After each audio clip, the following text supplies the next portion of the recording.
Il nous faut remarquer que les apôtres ne partirent jamais en ayant le projet de fonder des églises. C'était le résultat spontané et inévitable de l'œuvre du Saint-Esprit dans chaque lieu. Christ était prêché et accepté, la relation des croyants suivait spontanément. Voyez Actes 2, 42. Ce qui détermine les églises, c'est Christ. Ceci est la solution à beaucoup de problèmes et la réponse à beaucoup de questions qui se posent.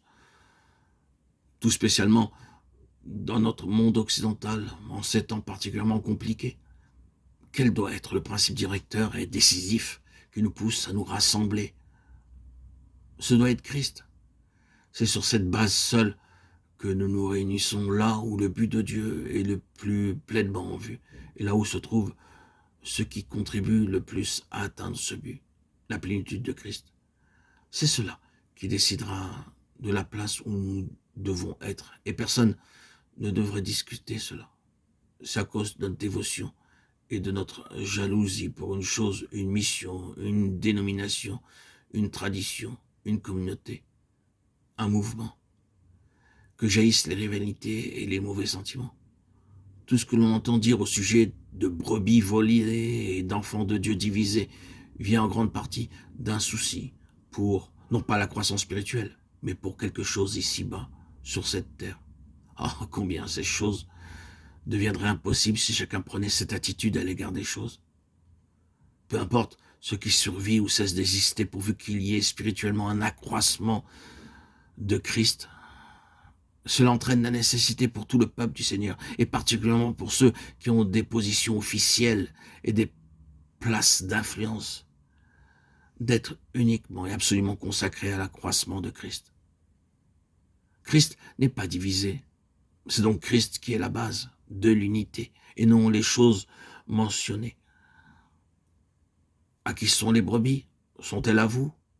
Une brebis de Christ peut-elle lui être volée par ceux qui lui sont consacrés? Ah, si ce sont les brebis de quelqu'un ou de quelque chose, nous sommes dans un autre domaine. Non.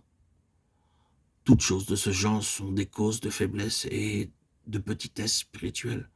Et il est nécessaire d'avoir une attitude nouvelle à l'égard de Christ lui-même pour arriver à la plénitude.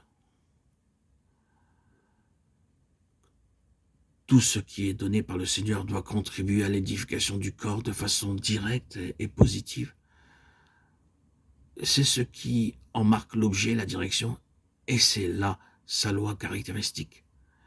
L'évangélisation, l'enseignement, les dons personnels et spirituels, tout doit avoir pour but l'édification. L'évangéliste et l'évangélisation ne sont pas une fin en soi, ni quelque chose à part. Le Nouveau Testament renverse complètement une idée ou une procédure de ce genre. Toutes ces fonctions sont des fonctions du corps et elles doivent être maintenues ensemble pour que le corps soit bien équilibré. Aucune ne doit être accentuée au détriment des autres, ni laissée de côté. Un ministère d'enseignement doit marcher de pair avec un ministère d'évangélisation et vice-versa. Chacun de ceux qui fonctionnent comme membres du corps de Christ, et tous les membres devraient fonctionner, devraient avoir en vue non pas le salut des âmes ou l'instruction des saints, mais par le moyen, leurs moyens, et tous les autres, l'accroissement de Christ.